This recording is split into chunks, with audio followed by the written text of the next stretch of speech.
Welcome, everybody, to another episode of Real Chumps. I am your host, Marcel, and with me, as always, my co-host, Danny. In this week's episode, we're going to discuss the action rom-com This Means War, starring Chris Pine, Reese Witherspoon, and Tom Hardy.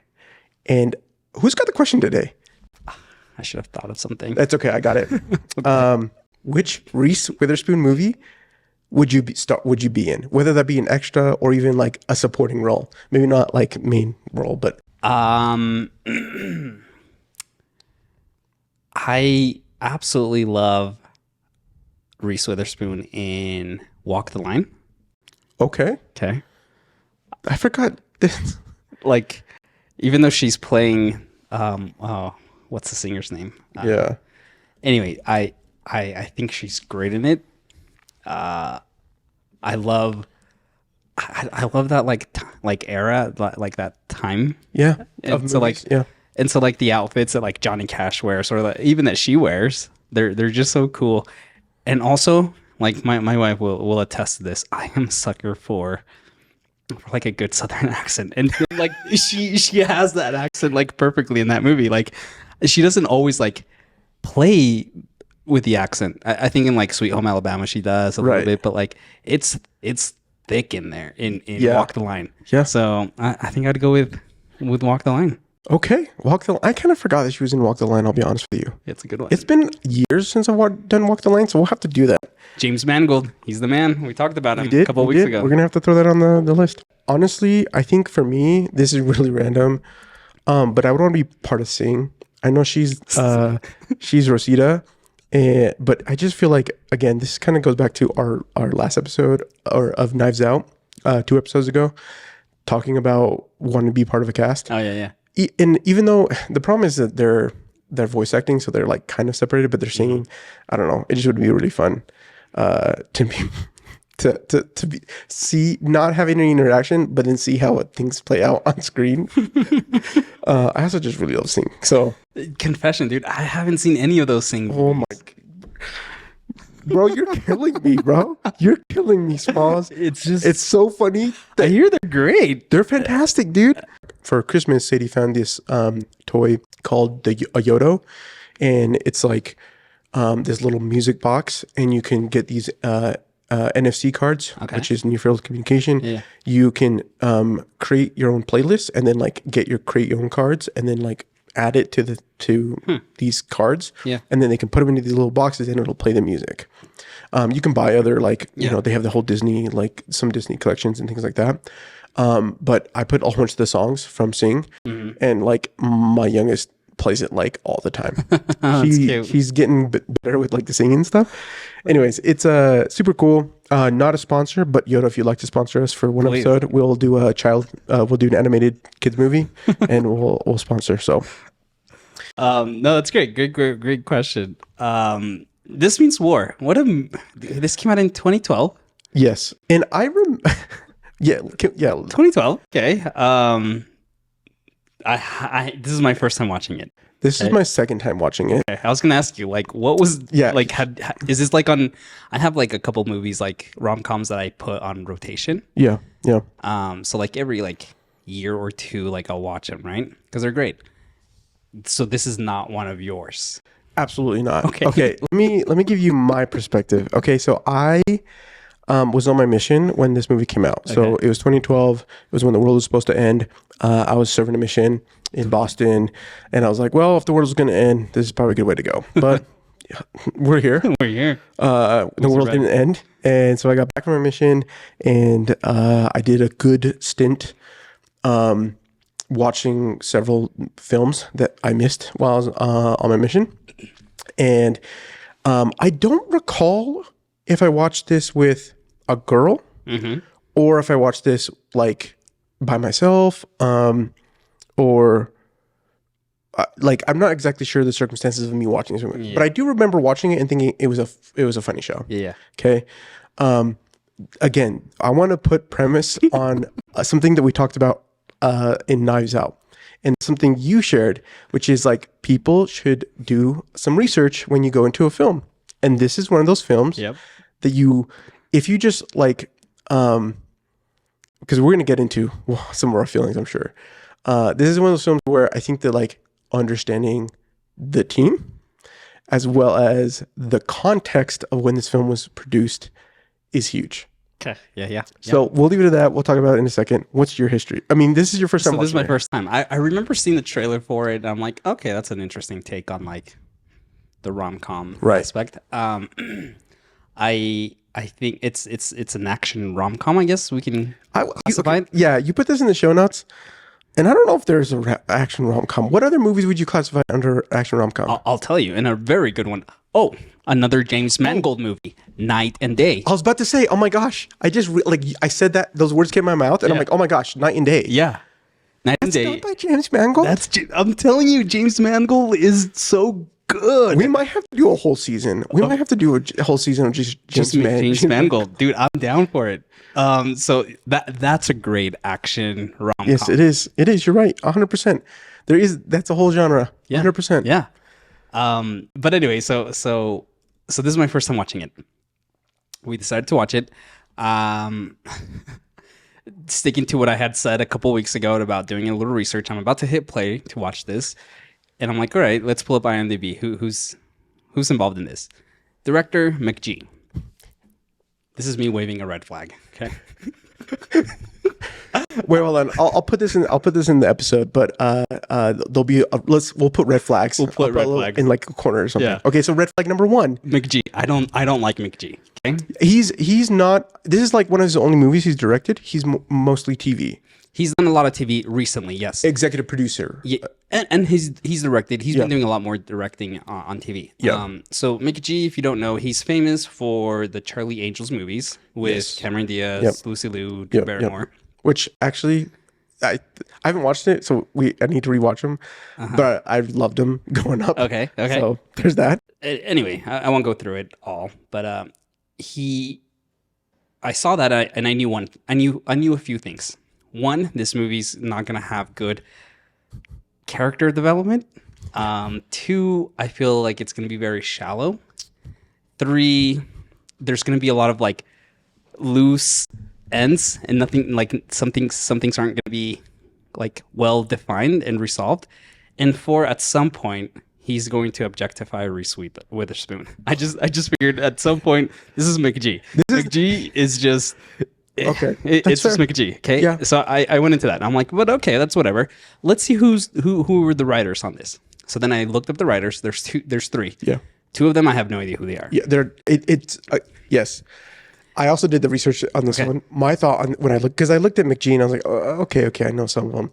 And when I looked at the writers, like, okay, this was like somebody knew McG. Mm-hmm. I mean, this is me speculating. They're like, yo, I have a great idea for a movie. Whoever has the story credits was like, yo, McG, bro, let me do this, bro. Let's just let's get these actors. Let's get this green lighted. It'll be it's whatever. Yeah. 2012, I think.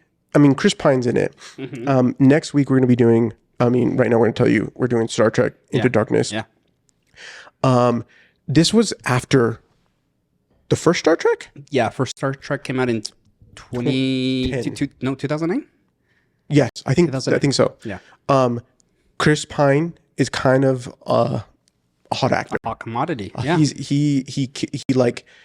He came in real hot with Star Trek. People like the way pretty boy. Yeah. Blue eyes. I get it. I don't know. I didn't do a ton of dev, but I think this is one of Tom Hardy's first movies. This is one of his more. I think right before this he had done Inception, which gave him like the big push here in the States. Before he had done Bronson. You're right. Which kind of was what put him on the map, but Inception was what kind of gave him the big push here in Hollywood. Yeah, I mean, and he didn't really have a big role in that. It was just like he was a support. He was a part of the team, and it wasn't a huge thing.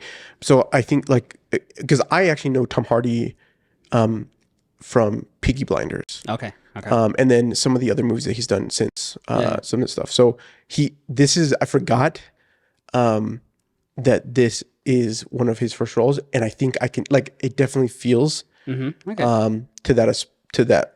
I feel like actors. So I don't know if it's Tom Hardy trying to play it safe here in the States, Hmm. or just him trying to, he's just trying to get whatever he could so that whatever he could, yeah. he can get connected with people so he get the roles he really wanted to. Yeah. Because let's just get into it. Well, I've got one more. Okay, one more red flag. Oh, okay. So we had two. So the two writers. Yes. Which I don't know who they are. And then the third writer, Simon Kinberg. Okay, is that your second? That's my second red flag. No, I do not like. Okay, let me be specific. Simon Kinberg is known for. He got his big break writing Mr. and Mrs. Jones. Oh no, Mr. and Mrs. Smith. Oh, okay, yeah. Brad Pitt, Angelina movie. Yeah. He then eventually got involved after Bryan Singer, known for the X-Men movies, left the project to go do Superman Returns. Simon Kinberg got brought in to write the third X-Men, which it's not good. That was a tragic one. It was a tragic one. And then from there on, I don't know, Simon, this isn't criticism at him, but somehow he's so well connected. The man has executive produced some, he's in everything. If you go through his filmography, the guy is a producer in everything. Anyways, he became a producer for all the X-Men after that point. And then eventually he wrote Days of Future Past. That's right. I remember looking at that. He then eventually wrote the X-Men Apocalypse, which was really bad.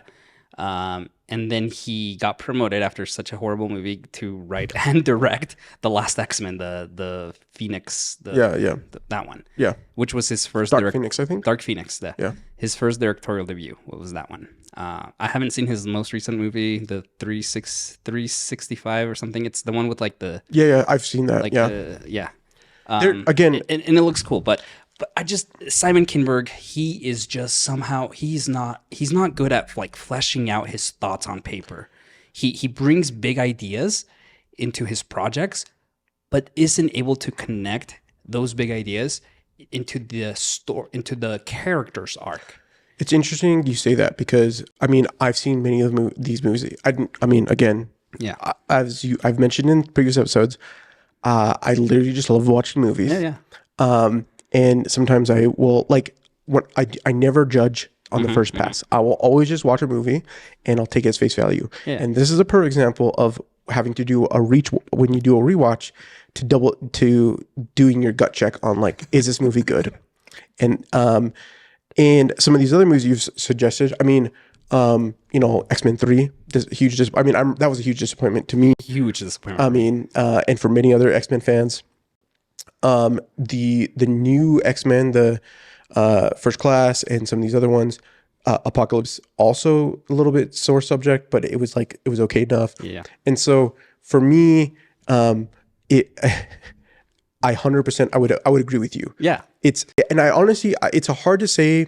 Again, it's hard in filmmaking to put something on one individual person because so many times in a lot of these instances.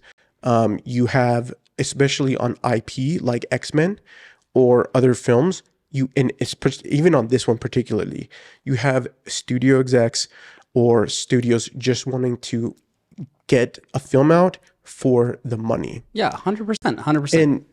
And if you're connected or you have some sort of thing, you might be part of a movie that sucks. Yeah. And it happens. It happens. I make movies, I make videos, and I know that it's not the best video I've ever done, but it paid the bill, and I get it done, and I learn from that experience. And that's one of those things. And I think what you're trying to say is that where is his learning coming from? Well, not just that. What I'm trying to but I'm also, once I found that out, I don't want to set my expectations, but I knew what I was getting myself into.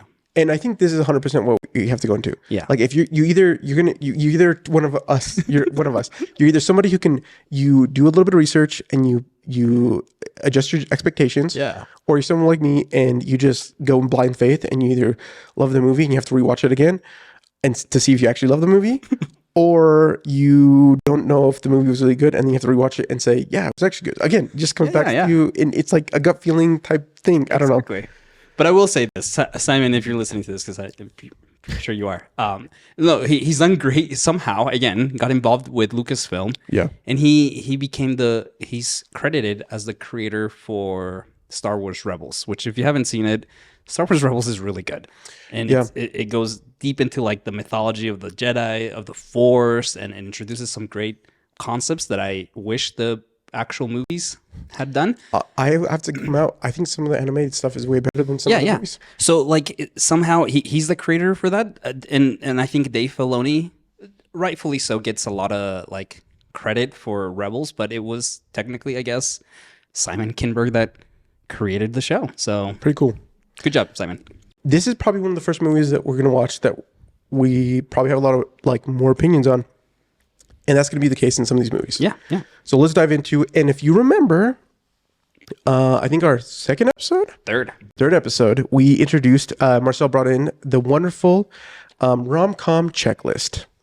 And so we're going to go into that a little bit after our first segment, which is talking about the idea of rom-com versus action rom-coms. Yeah. So, I mean, we've talked a little bit about this, right? And here's what I think the rom-com, and we've talked plenty about rom-com genre, but it's such a fun genre to just like get individuals, actors and actresses that can connect and have that chemistry and the goofiness of the story, right? Yeah. It just makes it so fun.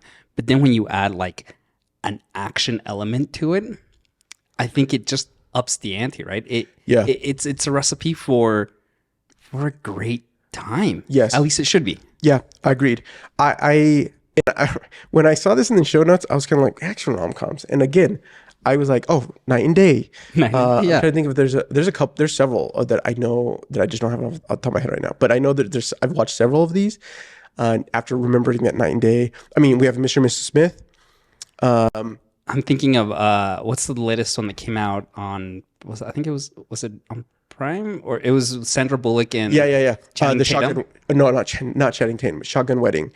That's with J-Lo and Oh yeah, that's right. and what's his face? Josh. Oh, you mean Lost City? Yeah, Lost City. Super funny. That one's super funny. Super it's funny. great. It is great. So a huge genre. Yeah. I think you're 100% correct in the fact that this is, and we have a new one coming out with Anna de Armas and Chris Evans. Yes, Ghosted. Ghosted, which very excited. It looks very good. I actually wanted to do a trailer reaction with you because I should have. I just barely saw the trailer today, literally. Literally today. Yeah. I watched it like 2 weeks ago, and I was like, I want to watch this. We need to do this with Marcel. But yeah, so it's a great genre, Yes. and it's an opportunity if you get great names to be in it. It makes sense. Okay. Big money maker. What would be the one thing that we need to add that needs to make an action rom-com great? Yes, I think we need to add this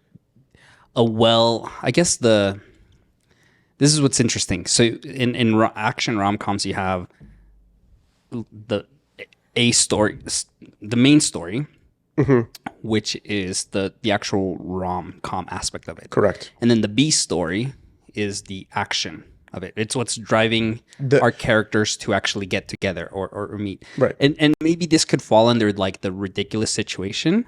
Okay. Okay. But I'm gonna say it right now. This movie did not have a good action Let's aspect of it. let's just come out and say it. Okay. I watched it when I first watched it. I was single. Again, this is coming back to my thing that like movies need to be revisited at different times. Yeah. And if you watch it first time, I remember like thought it was hilarious. It was a good time, whatever. Watching it this time, I watched it with my wife. And not to say like it was like, I'm like, whatever. I mean, I wasn't married then. I'm married now. Yeah. But I was like, this is bad. This is poor. This like the like writing. I'm like, this was a cash grab movie. Oh yeah. They're like, okay, we're gonna hop on the Chris Pine bandwagon. Let's throw Reese Witherspoon in there. Let's bring in this new British guy, and let's make something there. And then let's, of course, the sidekick, which we need to talk about. We'll get there. Yeah. I was just, I mean, like there was a quarter. I was like, babe, do you want to like watch something else? She's like, nah, it's whatever. And I was like, you know what? That's fine. It's fine. And you know, like it has little moments, and I think we're gonna get to that when we get to the list. But nothing, even with those little moments, nothing's redeemed. Like it does not. I don't think it doesn't. To me, it does not pass, and we'll talk about why. We'll talk about it. You? It doesn't pass. I just and we'll talk about it. There's, I think, again, because my expectations were a bit low with this. I was enjoying myself, but there's at one point, and we'll get to it, where I'm just like, that's it. I'm done with this movie. Yeah, we'll get to it.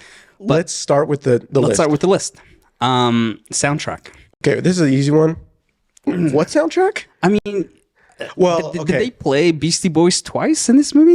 I think so. I think so. There was the one song, actually, the song that Reese Witherspoon sings when they're like, oh yeah. There's a scene, a quick premise: two CIA operatives are trying to. They're like best friends and partners, and they kind of have a mess up on one of their ops. They kind of get grounded, and the main story is that one of them wants to have a life that feels meaningful. He has a kid. The other one, playboy, dating the same girl. They decide to try to compete against each other, and thus is the movie. Yeah. There is some Beastie Boy soundtracks. There's other sound. There's no sound. I mean, to me, there's not really. There's like the one scene with Reese Witherspoon and the two, Chris Pine and Tom Hardy, are trying to plant bugs in the house. Such an invasion of privacy. Okay. I get it. It's. But we'll get to the yeah. Oh yeah, no soundtrack. So already this movie just kind of doesn't hit it. Oh, we're gonna bring back. I'll bring out like our little boxes. A little box. There we go. We'll do a little bit different because we're not doing two movies. Anyways. Oh man, we should have done two action movies with this one. We should have done Night and Day. That's when I started watching this, I'm like, we should have done Night and Day at the same time. Next time we gotta start we now know going forward when we do rom-coms, we gotta do two. We gotta do two. Two at a time. Okay. The meet cute. So you've got a couple here. Yeah. Obviously when Tucker, is that his name? Tuck? Yes. There's FDR. Again, okay. FDR. I forgot that because she started saying FDR. I'm like, wait, FDR, and I'm like, I totally spaced that his his name is FDR in the movie. I was like, this is where I was watching it and like these little moments. I'm just like, and I think part of this, honestly, is because we had just we did the movie. We did the other two rom-coms. Yeah. And so like I have this now standard that you've given to me. It's so good, right? And I'm like, dang it. But okay, the meet cute. So you have Tom Hardy's character who fills out the online dating profile. Yeah. They meet up at a restaurant, and it's cute in the sense that like it's an interesting like decision on his part to kind of play this.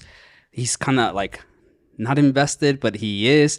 And then like the dialogue of like, oh, you're not like a serial killer, or have you killed anyone this week, or not this week? Yeah. It's cute. It is good. Reese Witherspoon, I think actually his character is actually quite intriguing. And honestly, her character felt the most well done. Interesting, really. Yeah, because in the sense of like as like the female character for this movie. Because when I look at the rest of it, I'm just like, it's poor. Because we've got Reese Witherspoon is like she followed this ex-boyfriend who shows up at various times, who causes conflict and intrigue, who she's kind of still hung up on, or like she, I don't know if she moved out to LA for the guy, with the guy, yeah, because he got some job or whatever. He's a doctor. I don't know, no, not a doctor. No, not a doctor. Anyways, so, but she got a good job afterwards. Now like the head of like product research or something. So she's like a bigwig and blah blah blah, and so there's something she hasn't really had a dating life, and so the fact that she goes on this blind date from having an online profile that wasn't created by her, but her best friend, By her best friend. That's right. Chelsea Handler. who is a gem, in my opinion. Despite the crazy thing, she kind of brings the fun in this movie. She does, actually. And I'm like, I kind of wish her and her husband were the main characters in this movie. The one scene where you... She's ridiculous.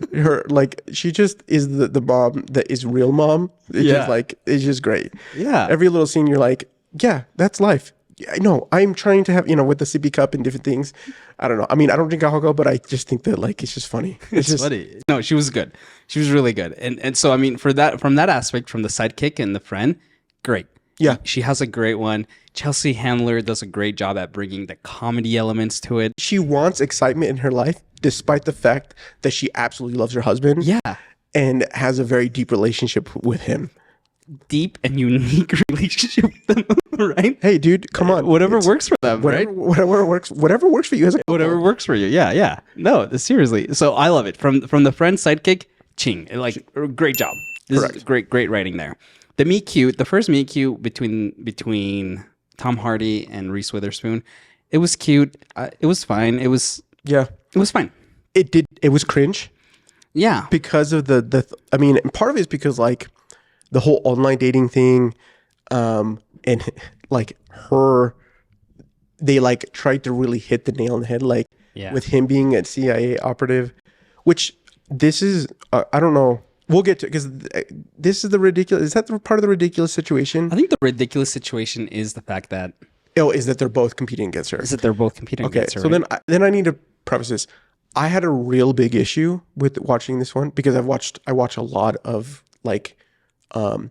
CIA / action / whatever operative shows. The CIA does not have jurisdiction to do operations on U.S. soil, nor would I imagine that they would be able to freaking use resources to try to get their homies laid. Yeah, exactly. The whole time, every single time I'm like, oh, this is terrible. FBI, maybe. Maybe. Okay, maybe. But even then, I think this is a time. I feel like you're talking about how you watch a lot of CIA and operative TV show or content.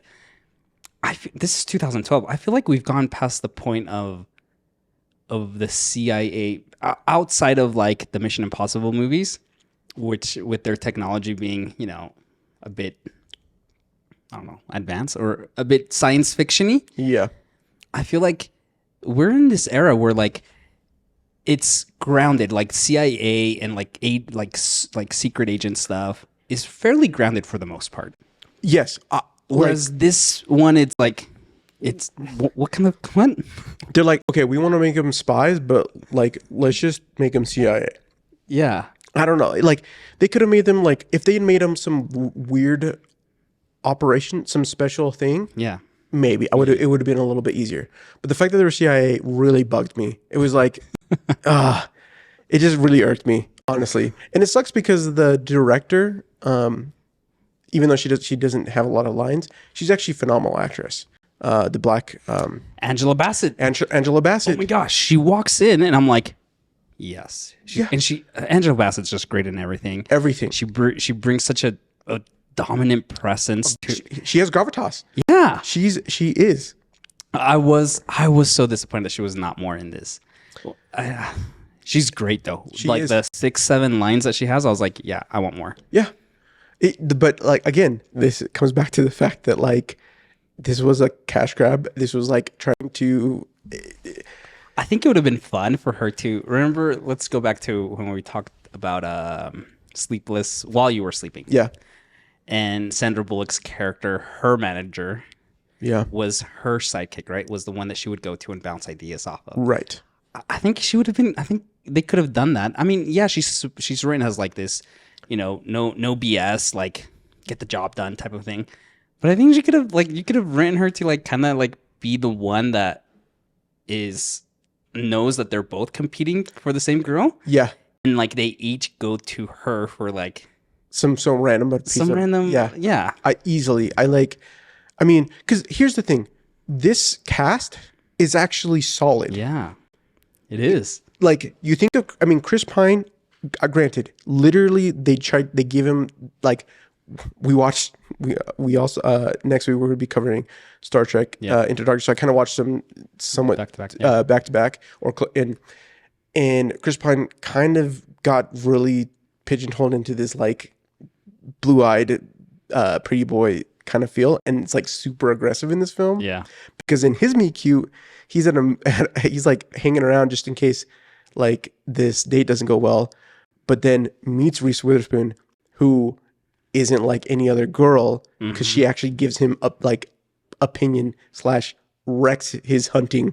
Yeah, she's like good hunting, and he's like smitten by her. Yeah, she challenges him to in that aspect of like being on par with his skill set in flirting, I guess. Right. It's great. Right. I think I like that meet cute a little bit more than I do too than the other one. But it makes sense. Because he's the winner. He's the winner. Spoiler, sorry if you didn't watch it. And if you have, I mean, we told you. And look, we should preface this. We decided that if you were going to watch or listen to our podcast, you should do, when we give you a movie, watch it. If you don't, and if you just want to hear us talk, that's totally great too. That's what your chumps are here for. Yeah, that's right. We're your movie chumps, your real chumps. But I mean, I at least knew right from the beginning, oh yeah, she's going to go with Chris Pine. Yeah. I will say though, those blue eyes, man. No, dude. Cow. The two of the blue eyes, Reese Witherspoon and Chris. There's too much blue eyes in this movie. There's a lot of blue eyes. I mean, like I'm a Latino with colored eyes. Yeah. So I got a lot of like, you have beautiful eyes. A lot growing up. I mean, I worked at a grocery store, and I would get it from women who were like twice my age. And I was like, great, thank you. Thank you, man. It was like, wow. These blue eyes, wow. I forget how bright Chris Pine's are, but anyways. Lasers. Yeah. For reals. So I guess the ridiculous situation. Is this a good ridiculous situation? It is. I think I think there's a lot of movies that have done the whole a girl falls for two guys, or two friends fall for the same girl. Yeah. So I think that there's a lot there, but this one takes that concept and says, but what if the two guys are CIA operatives, right? So it is ridiculous in that aspect. See, honestly, I don't even think the CIA portion is even that the most. I mean, it gets more ridiculous as the movie goes on. That was what helps make it more ridiculous. Sure. But I think this whole situation could have still played out if they were not even secret, like CIA operatives. Could you imagine this movie played out as like a pro sports athlete and like a, I don't know, like a lawyer. Okay. Yeah. Okay. Yeah. So let's change the perspective. Both of them, they're best buddies, friends, super good friends. They hang out with him every single week or whatever. Yeah. Maybe he's like the lawyer to this basketball athlete. Yeah. Okay. Let's put it in that aspect. Yeah. We're rewriting this film right now. Simon Kinberg, we're giving you notes right now, man, for the next one you do. Because clearly you did X-Men 3 Phoenix, and then 12 years later you did Phoenix again. So clearly you're gonna come back to this concept again. Again, Chris Pine, some sports athlete star, his homies on the team could have helped him out, set him up. I mean, even put some of these things. Let's put some listening devices or whatever. I mean, like, it would have been a little bit funnier because they don't have sidekicks. No. Reese Witherspoon's best friend, her name Chelsea Handler, killed it. Yeah. They don't. They have nothing. And it's sad. It is sad because it's sad for a couple of reasons. One, for like the story's sake. Like, yes. They just, there's just no like depth and you see two guys just kind of go at it without the context of being able to like think it through with a buddy, which is so classic in a rom-com, right? Exactly. I mean, they kind of had, it's not a sidekick with like the grandma. Yeah. But again, if he was a sports star, he could have had his like another friend. Yeah. Yeah. Or a buddy of his that becomes more of a, like his wingman that is not his regular wingman, right? Tom Hardy is a lawyer. He ends up having his assistant because he would have an assistant. He would have an assistant, yeah. helping him do a background check and doing some of these other things Yeah. that they have a resource available to them. And that's so much funnier than what we ended up getting, which was they have access to a whole CIA group of individuals that do all of this for them. And it just, yeah, there's funny moments, but like, it's not, it would have been funnier with like having one specific person that can, an Angela Bassett that they go back and forth with, and Angela's character of being so dry, so direct would have delivered some awesome lines there. Yes. Yeah. I mean, I just, it's again, it was like, again, this is, especially as a filmmaker, like I understand that in some cases you're just trying to get a film out. Yeah. But like just a little bit. Because again, this cast they have strong, they're strong character or strong actors. Yeah. Let's go to the setting and location. Where was this taking place? I saw that. I was like, wait a second. Do I even know when this was? It was LA? LA? Yeah, it was LA. Yeah, LA. Yeah. You wouldn't have known. You wouldn't have known. No. There's no there's nothing that's inviting me to fall in love with the characters or with like the city itself. And part of it is like, okay, what makes the location and the setting important to the rom-com? I think, and we briefly talked about this, if you do it right, the city itself becomes a character in your story, right? Let's look at Hitch, right? I know I brought up Hitch last time, but like Hitch is so perfect in that aspect that it's New York City, but they are doing activities that are unique to New York. Right. They are the landscape of New York itself, right? And so it's just these characters are falling in love with each other thanks to what's happening within the city. I think this comes from the romantic side of the rom-coms. Yes. Right? Because you look at La La Land. Yes, it's a musical, but it's a romance. Right? LA, also found in LA, iconic things. There's, like to me, like the atmosphere of what LA is, right? Acting and whatever. It sorely lacked. I mean, they're CIA operatives. They could have literally said, look at Night and Day. Yeah. Right? And I get it that one is more like he kidnaps her and he brings her with her. So she's getting to experience all of this. But how about the Edgar Wright one? Scott Pilgrim. Oh. Okay? Scott Pilgrim. Yes. I freaking love this. Yeah, it takes place where in the middle, somewhere in Canada. Okay. Yes. But the locations. Yeah. Okay. Like a club, a band. Where you go to like hang out with. Like everyone has a local club that you go to listen to like bands. Yeah. Okay. You have your ridiculous crappy apartment. Exactly. I mean, that's not a big one, but like your neighborhood, like your hometown. Yes. See, all those play so well to help elevate the story in Scott Pilgrim. LA did nothing here. It wasn't even a character. It literally, I mean, part of it, this dated, I mean, they went to a movie location and then like they did, he went to like a racetrack, right? They went to like a circus. Again, all these things could have been done anywhere. Anywhere. And it just didn't help. Like, and again, I think like if there were CIA operatives, again, they couldn't have been doing any of this on freaking U.S. soil. Right.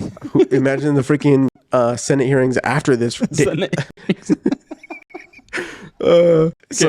that one does not pass. It doesn't pass the setting location. Let's talk chemistry between our leads. Let's take Tucker, Tom Hardy, and Reese Witherspoon. Okay. I actually really like Tom Hardy in this. I did too. And this is, I totally forgot how charming he can be. He is. He is so charming. And my first exposure to Tom Hardy was Inception.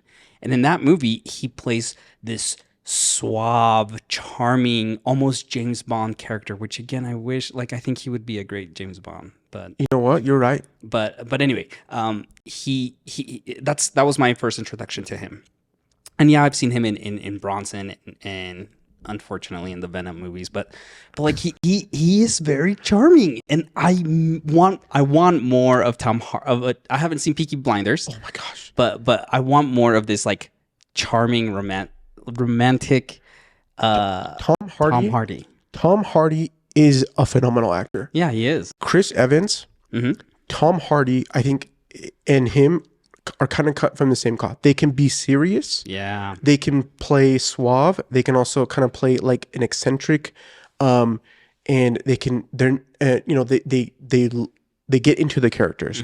Tom Hardy does have a little bit more flexibility than Chris Evans in the sense of, like what he can do, like how he can present himself. Yeah. Chris Evans is very Chris Evans. Yeah.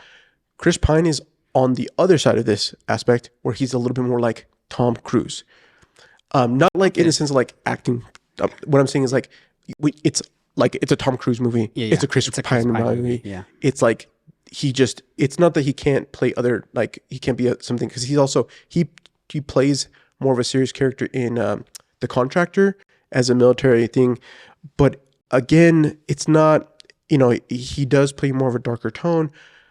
But I mean, Chris Pine, it's just, for a lot of what he's gone, pretty boy kind of like in that aspect, right? And it's not to his fault. It's just like, it's just what it is. Yeah. And I think they're all great individually. I don't know. I mean, yeah, there's chemistry between like Tucker and Reese's character, and there's chemistry between Chris Pine and Reese's character. But it's well, here's the thing. Tom Hardy is winning Reese for most of the movie. Yeah. But my thing is like, again, I think part of this where the struggle comes into is they didn't take into account the sidekick. We've already agreed that the sidekick was not a win for both the characters. I did a little bit of a rewrite, but like, imagine if instead of, what if Chris Pine's sidekick was, the main, what's her name? Angela? Not the director of like the CIA team. Yeah, Angela Bassett. Yeah. So Angela Bassett was Chris Pine's sidekick, and the ex-wife or the kid was Tom Hardy's. Oh yeah. The kid's only brought in one time towards like trying to like seal the deal, like whatever.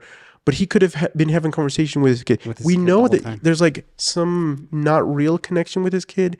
This could have made that connection stronger. Yeah. I mean, again, she goes with Chris Pine, and he kind of goes back to his wife, to his ex-wife. Or again, this weird. Again, it's never explained. It's never explained. There's no real. Well, and at the very end, he's like, "I had."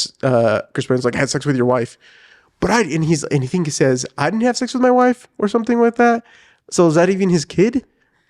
No, he says that he never had sex with Reese Witherspoon, with your soon to be wife. That's right. Yeah. Anyways, so again, like there were characters there to They just weren't leveraged. They just weren't leveraged, and I think like it sucks because I think Tom Hardy, does play a great role. He does. He plays the role. If it was just between Reese Witherspoon and Tom Hardy, yeah, it would have been really good. If it was just between Reese Witherspoon and Chris Pine, it also would have been pretty good.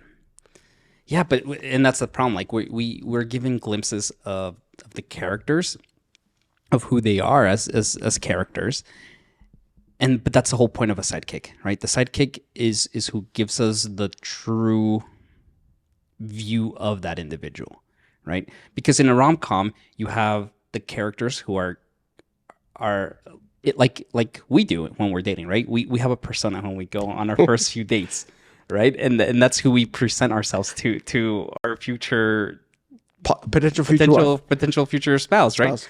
Or partner. But when we have the sidekick is when we get to see who they really are, right? And if you think about all these rom-coms, that's when the funny happens, because they're having a meltdown, and we see that from Reese, right? Yes, but we don't see it from the other two, and so that's why it's hard to have that connection. With them. Yeah, a conflict that separates the lovebirds. Crickets, dude. There wasn't one. There was not a conflict. If anything, the conflict obviously happens between the two guys. Well, I would okay. The conflict would have been, and this is like literally like the last 7 minutes of the movie. Yeah, The conflict is she's gonna break up with Tom Hardy because she decides that she picks Chris Pine. Yeah.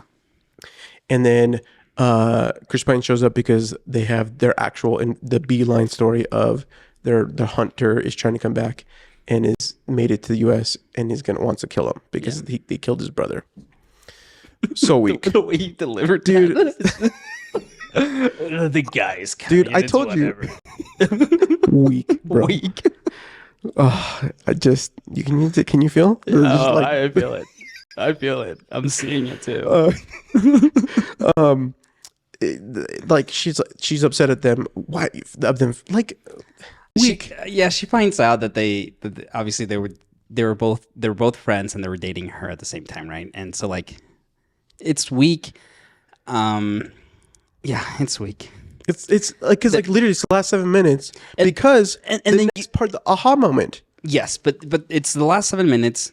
You try to kind of have them separate, but you immediately force them back in because the terrorist guy is out to get them, right?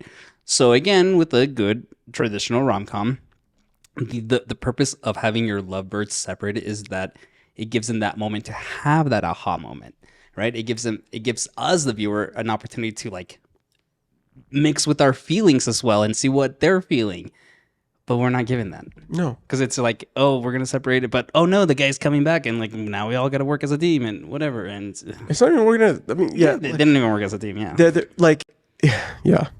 There's no. Do you feel like there's a grand gesture? No, that isn't. There's not even. There isn't even a grand gesture in this. No, not at all. So no epiphany moment, no conflict that really separates them, and no grand gesture. Brutal. We told you guys, but this just confirms. It just confirms that one, you have a great list to do a rating on rom-coms, but also confirms that like people, if you're gonna write a rom-com, do some due diligence. And there are certain elements that will just give you a good story. Look, we're not saying that every rom-com has to be this. No. Because you can flip the script or break a rule.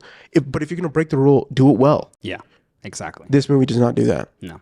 And it's, again, the characters are, they're, okay, you have one last little thing because there's not much else to say on this film. And so we're going to wrap up here soon.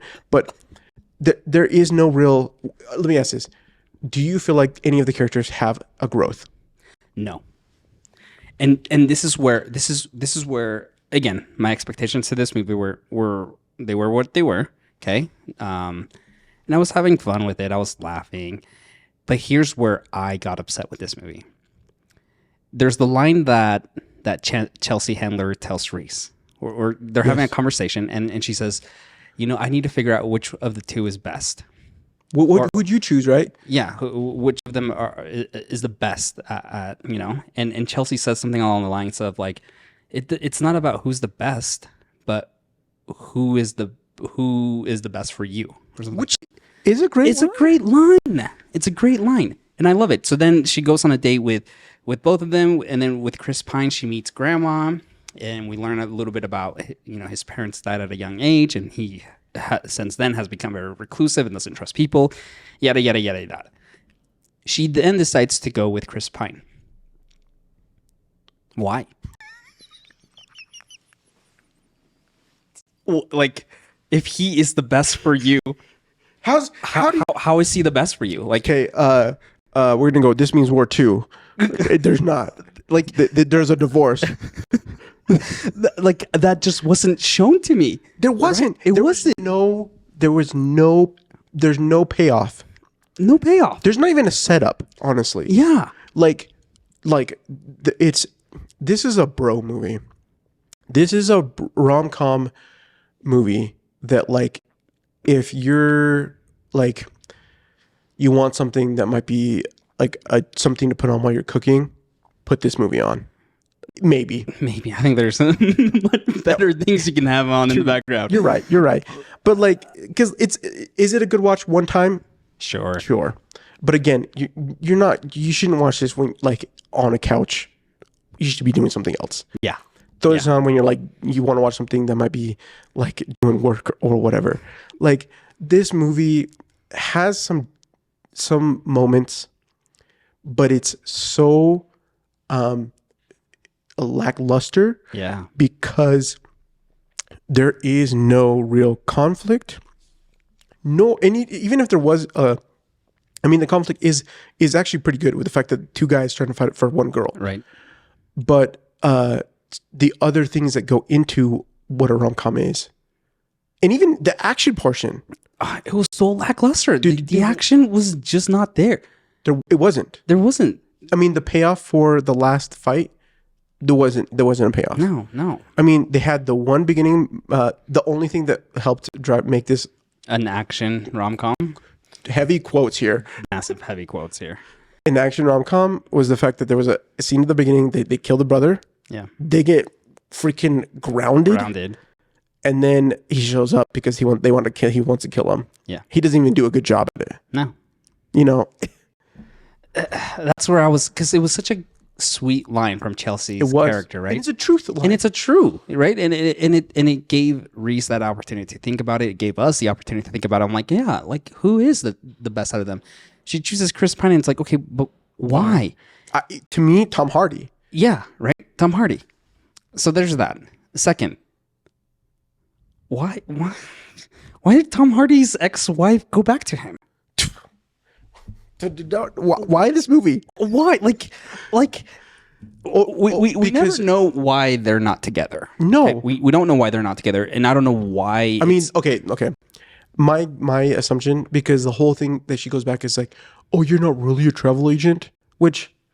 So you're telling me that just because you saw him on TV holding a couple guns and taking out a terrorist, oh wow. Do they even know it's a terrorist? Did they even know it's a terrorist? She learned on the news. The news knows nothing. Yeah, exactly. The CIA would deny everything. Would deny everything.